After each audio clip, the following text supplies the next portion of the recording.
Imagine not being able to read the paper because your hands were shaking. Imagine not being able to read newsprint as your world faded to black.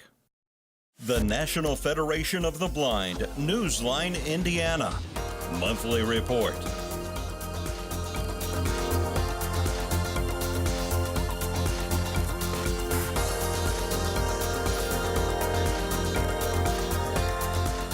With your host, Lee Martin, and co-host, Florence Myers-McSwine.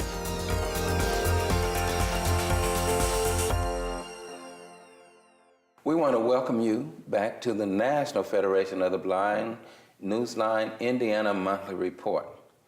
This is a free service that is offered to citizens that are blind, visually impaired, those that have print challenges, certain forms of dyslexia, the deaf-blind community, and I tell you, it is a free service. It's sponsored through our state library, Talking Book and Braille Library Services, and also through our state legislature.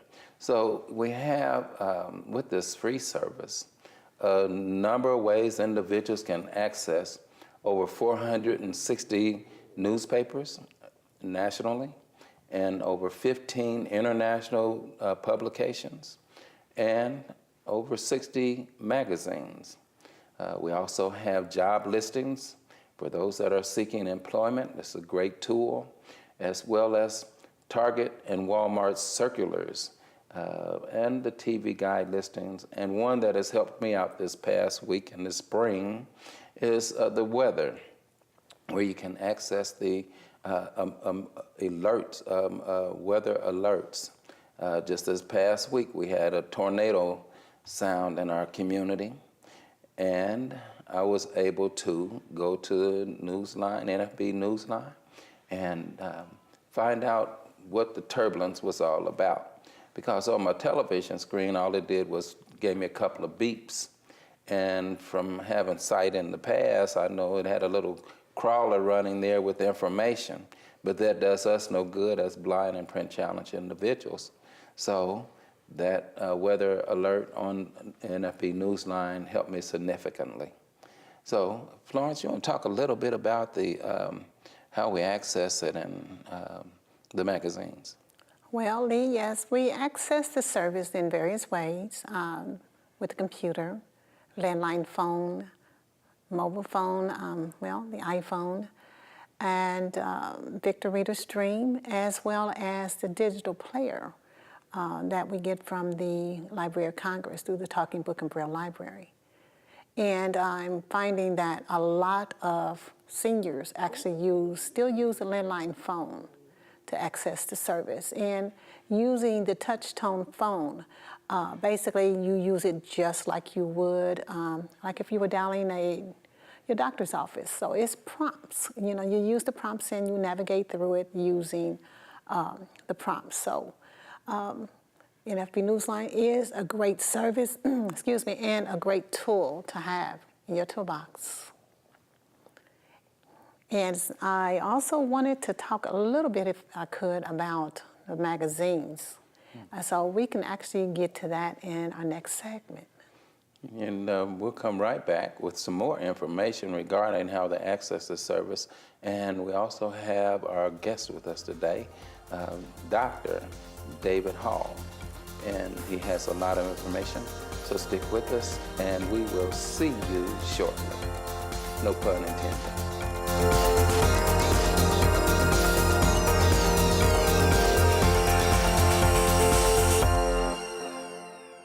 With my failing eyesight, I'm not able to read regular newspapers, and I'm not able to keep up with obituaries. I've been a homemaker all of my life, but since my vision has failed, I wish I could read my favorite magazines. Have you heard of the NFB Newsline?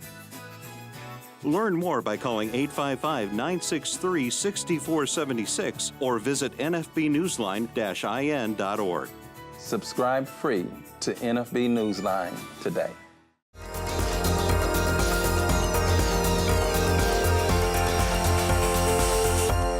Welcome back to our segment here with the National Federation of the Blind Newsline. Once again, it is a free service for those that are print challenged, those who are blind and visually impaired, and even those now that are deafblind, and those with certain forms of dyslexia.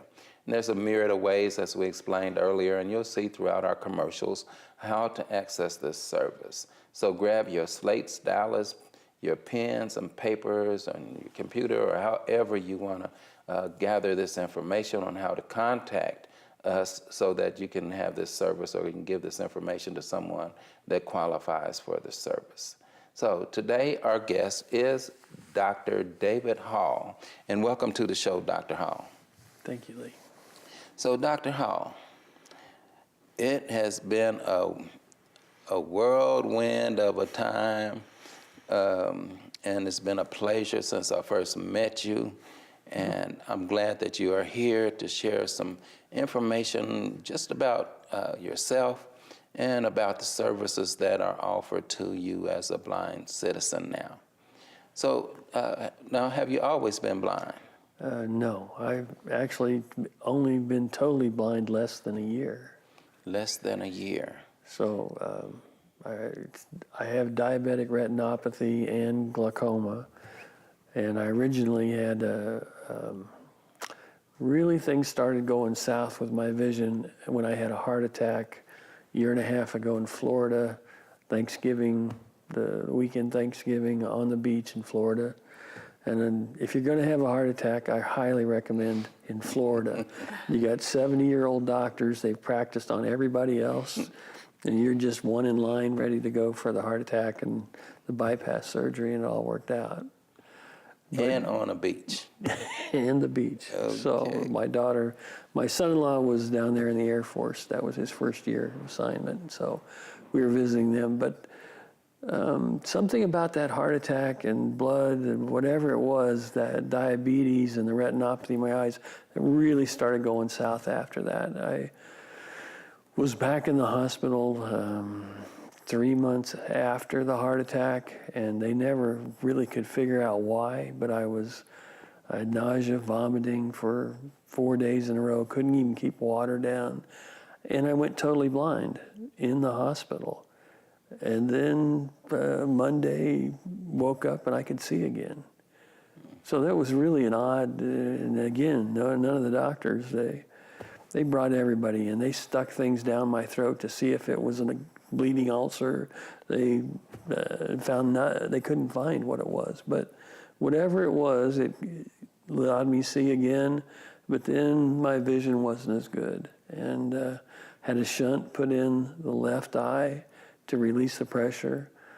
Then in July, I was up at the Mayo Clinic having them look at my heart, and well, what was this? That I was in January in the hospital. Still a little worried about that, that there was no diagnosis. Was it my heart? Was things good? Well, my heart checked out great at the Mayo Clinic, but my eye pressure in the right eye had gone up to what they say is over 50 as a number. So they wanted to do surgery literally that week. And they did the surgery to relieve the pressure, and that was on a Friday. Monday, I went back into the Mayo Clinic, and I could see my son and daughter were with me. I have 4 children, but the 2 of them took me up to Mayo Clinic, and I could see them probably better than I'd seen any time in the previous 6 months on Monday. Tuesday, I woke up and I was totally blind. Okay, so you were coping then, prior to this, you were coping with diabetes. Yeah, I was diagnosed, my family, my dad's family, diabetes is running the family. He was one of 8 kids, 2 boys, 6 girls, and every one of my aunts were diabetic. So it wasn't a shock at 40 when I was diagnosed with glucose in my urine that, hey, you're pre-diabetic. So I lost weight, got my A1C in line, started with pills, then went to insulin. So I've been, trying to manage my diabetes since the age of 40, and I'm 59 now. So Okay. this is just, so I don't want to ever say, I went blind overnight. No, the diabetes, the retinopathy, my eye doctors, this is a gradual thing that then the heart attack just created the trigger that quickly took my eyesight away. Okay. Now, you were back here in Indianapolis, though, when you actually lost your sight? Did you? Well, it was at the Mayo Clinic in Rochester, Oh, okay, the Mayo Clinic. Minnesota I'm is sorry. where I actually totally lost. But again, my vision was really poor. I mean, when I was up there, but I just totally lost it there after the surgery to relieve the glaucoma pressure. I was getting migraines from the glaucoma pressure is why I allowed surgery on both eyes to relieve that pressure, because the migraines, I don't know if you've ever had migraines, but mine were just debilitating. So whatever they said we could do to relieve those migraines, and I haven't had a migraine since the eye surgery. So that was somehow that pressure of glaucoma was totally relieved by surgery. But again, it cost me my eyesight. Now, you had a lot of success in your life, becoming a doctor with your education and all. Now, to lose your sight, I just kind of want to touch in on that just a little bit, if we may. Okay.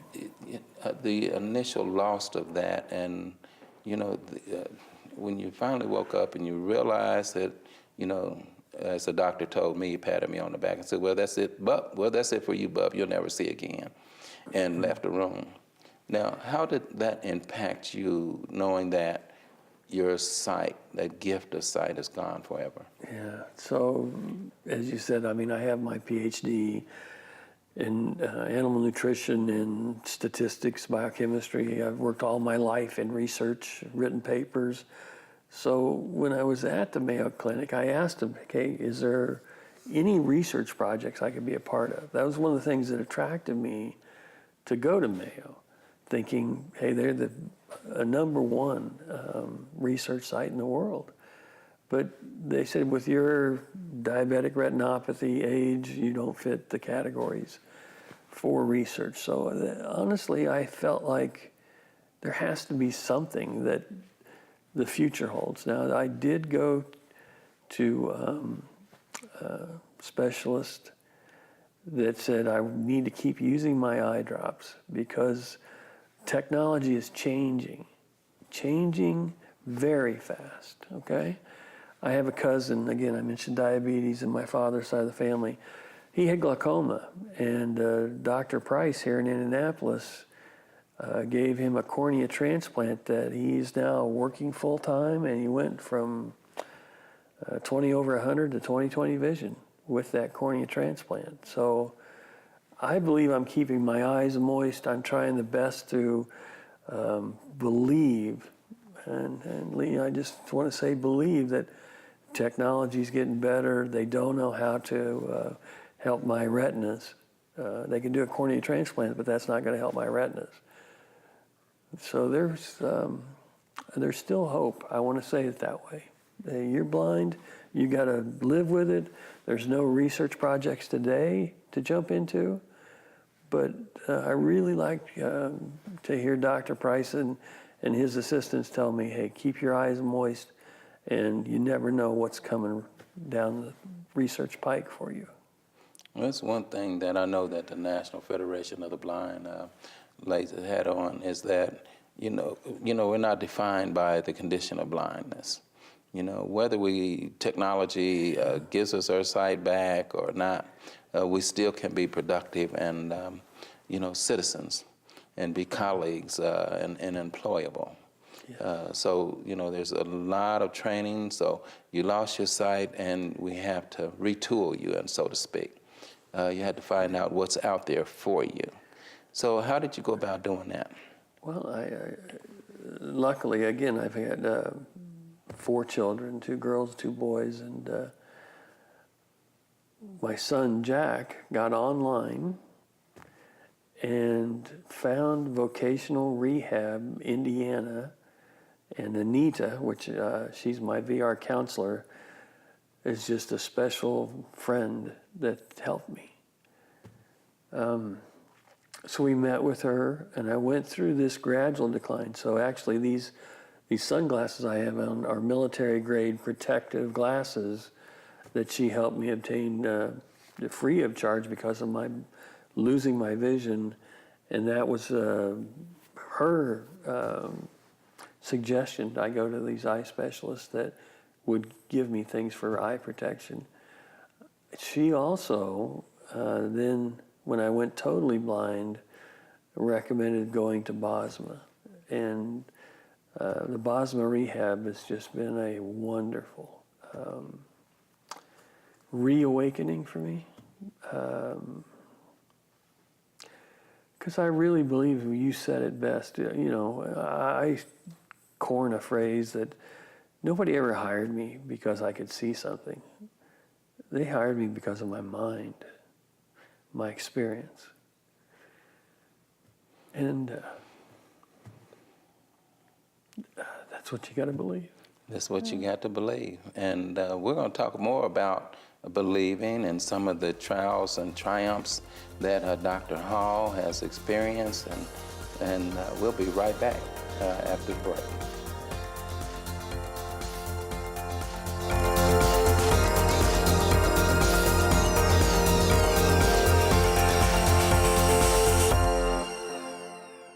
If you or someone you know is visually impaired or print challenged, the National Federation of the Blind has a resource you need. I use NFB Newsline when reading Hammond Northwest Times. Using NFB Newsline, I read the Christian Science magazine. Dad, you read Jerusalem Post too. Learn more by calling 855-963-6476 or visit nfbnewsline-in.org. Live the life you want. Read NFB Newsline. It's free.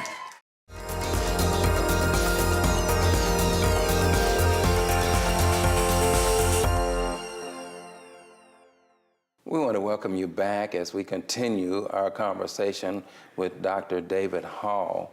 This is the show of the National Federation of the Blind Newsline. So, Dr. Hall, you were talking about being introduced to Bosma Enterprises and vocational rehabilitation services, and we'll run that information across the screen so individuals, when they're watching this show, please take down that information, because these are some of the avenues that individuals can take when you're coping with the onset of blindness. So it's been a journey coming through, your family, very supportive, it sounds like.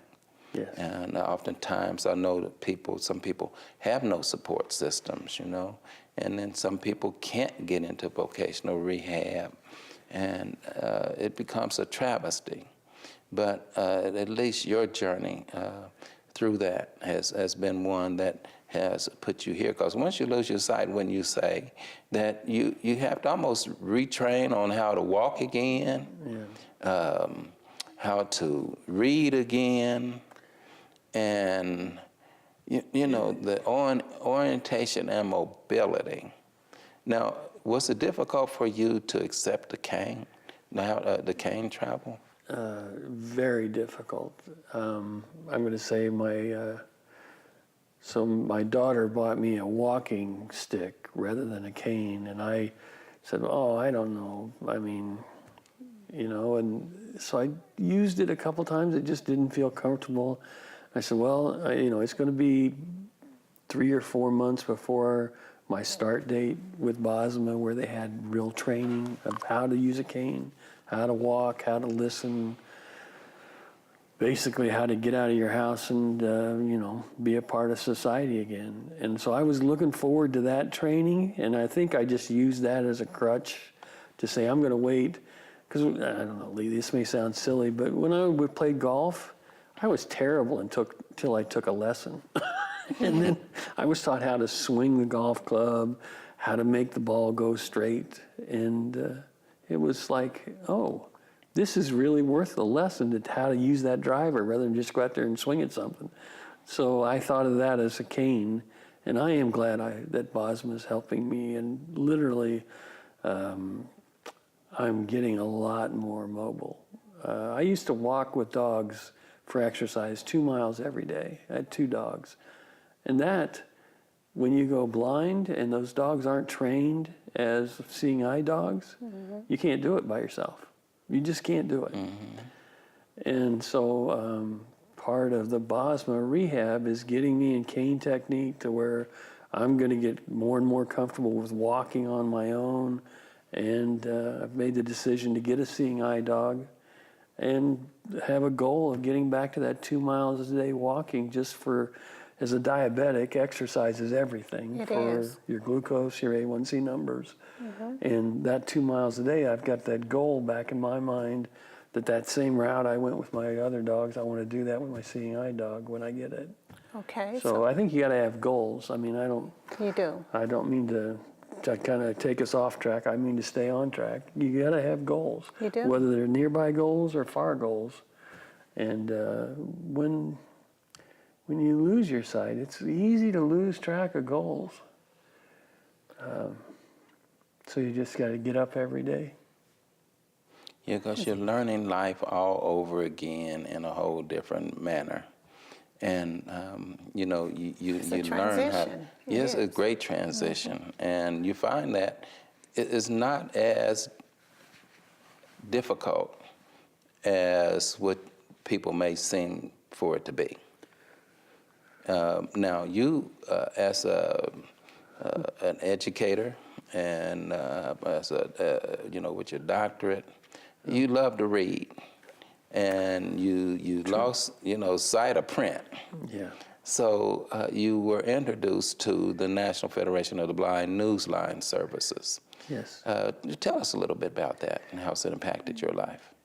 So at Bosma, Katrina is her name. She's the communications specialist there, and so she was really adamant that, you know, I told her that I used to have coffee and read the Wall Street Journal with sight, and that was one of my morning rituals.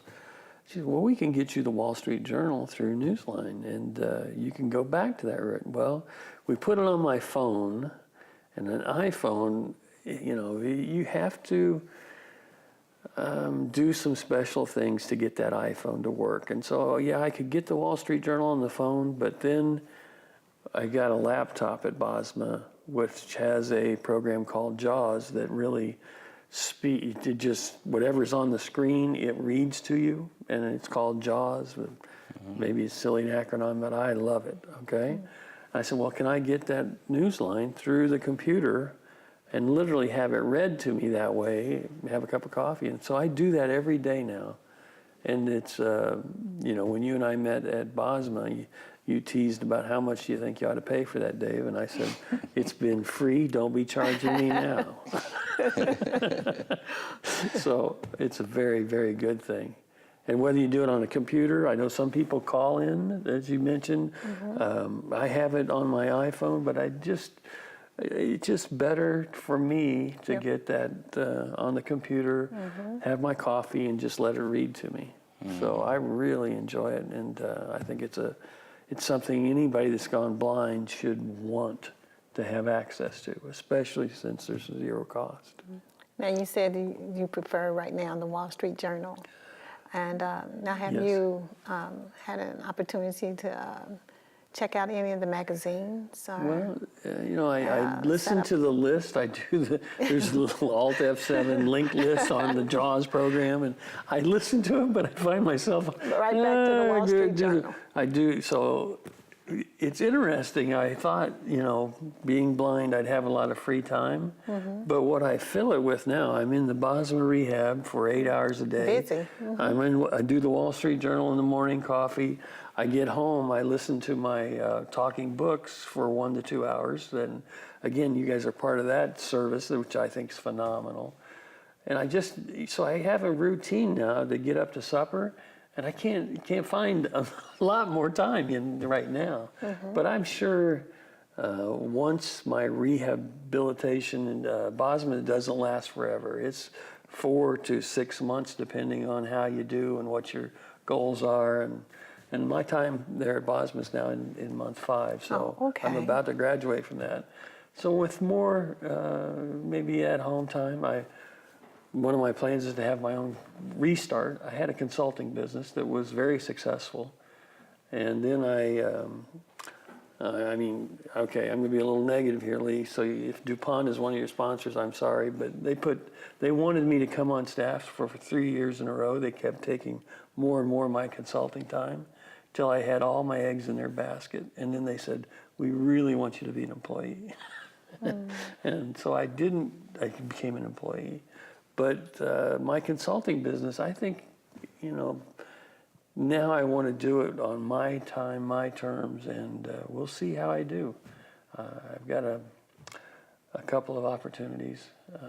As I said, Lee, it's not my vision, it's my gray hair, my knots on my head of experience, and my mind is what people pay for, not whether I can see it or not. And now the computer programming, you really can access anything and have it read to you as if vision doesn't matter on the computer. Using Word, Excel, PowerPoint, anything that's Microsoft can be done by blind people. Yes, it can be, and you believe it, you can achieve it. So we're going to take a short pause to wrap up this segment.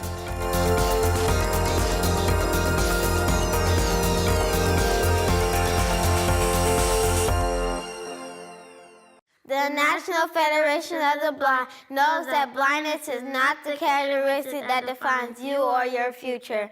Every day we raise the expectations of blind people because low expectations create obstacles between blind people and our dreams.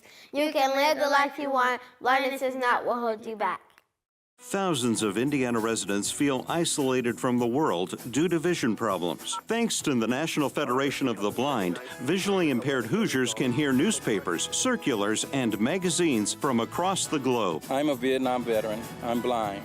I read Stars and Stripes on NFB Newsline. Learn more by calling 855-963-6476 or visit nfbnewsline-in.org. Subscribe free to NFB Newsline.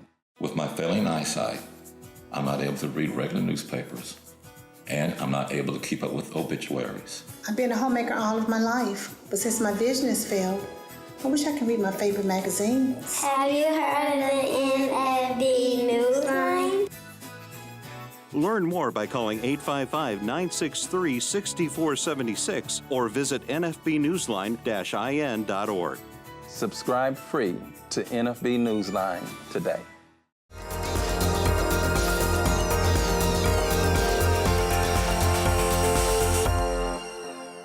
And we want to thank you for joining our show, and check out the National Federation of the Blind Newsline by going to National Federation of the Blind Newsline, Indiana, and you'll find out a lot of information there.